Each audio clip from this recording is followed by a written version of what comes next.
तो चलिए दोस्तों, one video one concept one question के सीरीज को आगे बढ़ाते हुए आज हम लोग एक और नए कंसेप्ट को सीखेंगे। और आज के इस वीडियो में दोस्तों हम लोग ट्रिगोनोमेट्री के बहुत ही अच्छे कंसेप्ट को सीखेंगे, क्योंकि यह जो है दोस्तों ट्रिगोनोमेट्री का बेसिक कंसेप्ट है और काफ़ी इंपॉर्टेंट कंसेप्ट है। तो इस कंसेप्ट को देखना बिल्कुल भी मिस ना करेंगे, क्योंकि वीडियो देखने के बाद आपको सारा कुछ समझ में आ जाएगा कि ये कितना इंपॉर्टेंट है।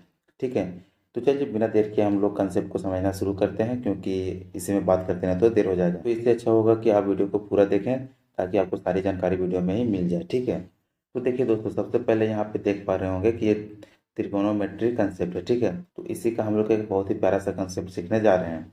तो चूंकि देखिए दोस्तों, त्रिकोणमिति में क्या है कि 6 फंक्शन होता है। तो ये जो 6 है, इन 6 का वैल्यू किस तरह से लिखा जाता है, उन चीज़ों को हम लोग सीखेंगे। तो इस चीज़ों को समझने से पहले हम लोग को यहाँ पे देख लेना होगा कि ये एक त्रिभुज है। ठीक है, ये त्रिभुज आप लोगों को दिख रहा होगा। त्रिभुज क्या है? त्रिभुज ए बी सी, और ए बी सी में ये बी जो है वो कितना है? कोण 90 डिग्री है। ठीक है, तो ये क्या हो गया? तो यह एक समकोण त्रिभुज हो गया। ठीक है, तो दोस्तों इस फंक्शन के लिए यानी कि ट्रिगोनोमेट्री के लिए जो है वो समकोण त्रिभुज काफ़ी इंपॉर्टेंट होता है। और इसमें जो है दोस्तों वो समकोण त्रिभुज पे ही कंसेप्ट काम करता है। ठीक है, यानी कि ट्रिगोनोमेट्री में जो कंसेप्ट यूज होता है वो समकोण त्रिभुज के लिए होता है। ठीक है, तो देखिए यहाँ पे त्रिभुज में देख रहे होंगे कि ये जो ए बी है ये लंब है, और बी सी जो है ये आधार है। ठीक है, यानी कि बी सी आधार है और ए सी क्या है? तो ए सी कर्ण है। तो देखिए दोस्तों, लंब को कैसे निकाला जाता है, कर्ण को कैसे निकाला जाता है, या फिर आधार को कैसे निकाला जाता है, ये सब हम लोग दूसरे कंसेप्ट में सीखेंगे। तो इस कंसेप्ट में हम लोग केवल आज जो है वो जो 6 फंक्शन है उससे रिलेटेड क्वेश्चन को सीखेंगे। ठीक है, यानी कि उस फंक्शन को हम लोग सीखेंगे। तो देखिए फंक्शन सबसे पहले यहाँ पे लिख लेते हैं कि क्या होता है।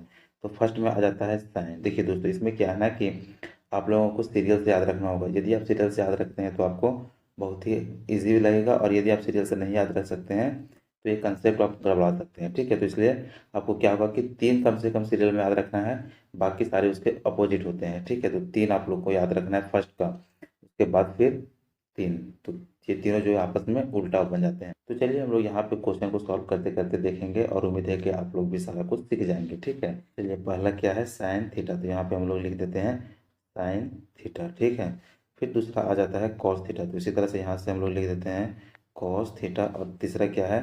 तो टैन थीटा। ठीक है, तो देखिए ये जो है दोस्तों आप लोग को सीरियस याद रखना है कि फर्स्ट में क्या आता है? साइन थीटा, सेकेंड में कॉस थीटा, और थर्ड में टैन थीटा। और उसके बाद फिर इसी का अपोजिट में आ जाता है। चलिए यहाँ से एक लाइन खींचते हैं। फिर यहाँ पे आ जाता है कोसेक थीटा। तो यहाँ पे हम लोग लिखते हैं कोसेक थीटा। ठीक है, कोसेक थीटा। उसके बाद फिर आता है कोसेक के बाद सेक, यानी कि ये जो है सेक कॉस का उल्टा होता है। ठीक है, तो यहाँ पे हम लोग लिख देते हैं सेक थीटा। और लास्ट में आ जाता है कॉट थीटा। ठीक है, यानी कि हम लोग देख सकते हैं कि यहाँ पे 6 फंक्शन को लिख दिए कि साइन थीटा, उसके बाद लिखे कॉस थीटा, उसके बाद टैन थीटा, और उसके बाद कॉसेक थीटा, उसके बाद सेक थीटा। ठीक है, और लास्ट में क्या लिखे? Cot theta. ये 6 फंक्शन होता है। ठीक है, तो उम्मीद है कि आप लोग यहाँ तक देख लिए होंगे। बहुत सारे लोगों को आता भी होगा तो उनका रिवीजन हो जाएगा, और जिनको नहीं आएगा वो सीख लेंगे। ठीक है, तो देखिए सबसे पहले क्या होता है कि साइन थीटा। साइन थीटा का हम लोग निकालते किस तरह, यानी कि साइन थीटा का वैल्यू क्या होता है? तो साइन थीटा का वैल्यू यहाँ पे जो आप देख पा रहे हो कि लंब है, आधार है और कर्ण है। ठीक है, तो साइन थीटा का वैल्यू फाइंड करने के लिए लंब बटा कर्ण होता है। देखिए इसको लिखने से पहले यहाँ पे चूंकि लंबा हो जाएगा तो इसे हम लोग शॉर्ट फॉर्म में लिखते हैं। ठीक है, तो लंब का इंग्लिश में परपेंडिकुलर होता है, तो इसे हम लोग यहाँ पे पी लिख देते हैं। ठीक है, उसी तरह से आधार का बेस होता है तो यहाँ पे बी लिखते हैं, और कर्ण का हाइपोटेनस होता है तो यहाँ पे हम लोग एच लिखते हैं। ठीक है, तो हम शॉर्ट फॉर्म लिखेंगे, आप लोग यहाँ पे समझ लीजिएगा, क्योंकि हिंदी यहाँ पे ऑलरेडी लिखा हुआ है। तो साइन थीटा के बराबर क्या होता है? तो लंब बटा में कर्ण होता है। तो लंब का क्या हुआ है? पी, यानी कि परपेंडिकुलर, तो यहाँ पे हम लोग पी लिख देंगे। ठीक है, और बटा में, और कर्ण का क्या होता है? हाइपोटेनियस, यानी कि एच, तो यहाँ पे एच लिख देंगे। ठीक है, ये साइन थीटा का वैल्यू इस तरह से निकालेंगे। फिर नेक्स्ट आता है कॉस थीटा। तो कॉस थीटा का क्या हो जाएगा? आधार बटा में कर्ण।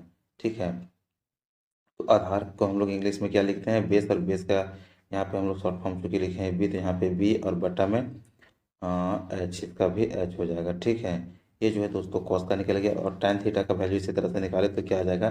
लंब बटा में आधार, और लंब क्या है? लंब यहाँ से पी है, आधार बी है। ठीक है, यहाँ से पी बटा बी निकल गया।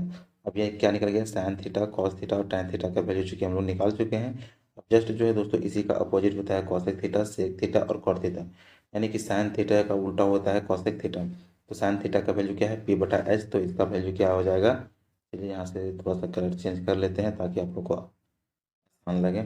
ठीक है, तो देखिए साइन थीटा का वैल्यू होता है पी बटा एच, कॉसेक थीटा का वैल्यू यहाँ से हो जाएगा एच बटा में पी, तो यहाँ से एच बटा में पी लिख दिए। उसी तरह से सेक जो है वो कॉस का उल्टा होता है, तो कॉस का है बी बटा में एच, तो सेक का क्या हो जाएगा एच। ठीक है, तो यहाँ से हम लोग एच लिख देंगे और एच बटा में बी, यानी कि जस्ट इसी का उल्टा लिख देना है। तो देखिए दोस्तों यहाँ तक आप लोगों को केवल समझ जाना है। ठीक है, बाकी नेक्स्ट हम लोग क्वेश्चन सॉल्व करेंगे तो वहाँ से आप लोगों को और भी ज़्यादा क्लियर हो जाएगा। उसी तरह से यहाँ पे tan का उल्टा कॉट होता है, तो tan बराबर होता है पी बटा में बी, यानी कि लंब बटा आधार परपेंडिकुलर बटा में बेस, तो कॉट बराबर क्या हो जाएगा बी बटा में बी। ठीक है, अब यहाँ से आप लोग देख सकते हैं कि साइन का जो वैल्यू है वो जस्ट उसी का उल्टा कॉसेक का वैल्यू है, और कॉस का उल्टा सेक का वैल्यू है, और tan का उल्टा कॉट का वैल्यू। ठीक है, तो ये चीज़ आप लोगों को याद कर लेना है। तो चलिए यहाँ तक उम्मीद है कि आप लोगों को अच्छे से समझ में आ गया होगा, और यदि इसके बाद भी कोई कन्फ्यूजन रह जाता है तो आप हमें कमेंट करें या फिर वीडियो को दोबारा देखें, तो आपको सारा कुछ अच्छे से समझ में आ जाएगा।